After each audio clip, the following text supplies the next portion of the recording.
How to claim your profile on Apple Music. Hey guys, welcome back to the channel. If you want to claim your artist profile on Apple Music, here is what you should do. Head over to any of your preferred browser and search for artist.apple.com. Once you go to this link, tap on the sign in button.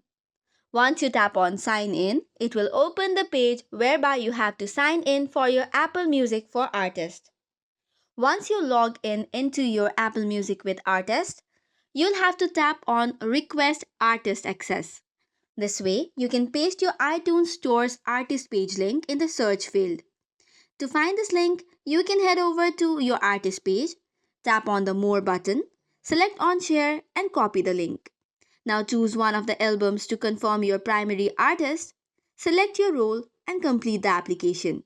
Once your application status is in pending, it could take up to few days or 2 weeks. You'll receive updates via email. However, if your application isn't reviewed within 30 days, it will expire and you'll have to reapply. So this is how you can claim your Apple Music profile. So that's it for today's video. For more such contents, do not forget to hit the like and subscribe button. Thank you and keep watching.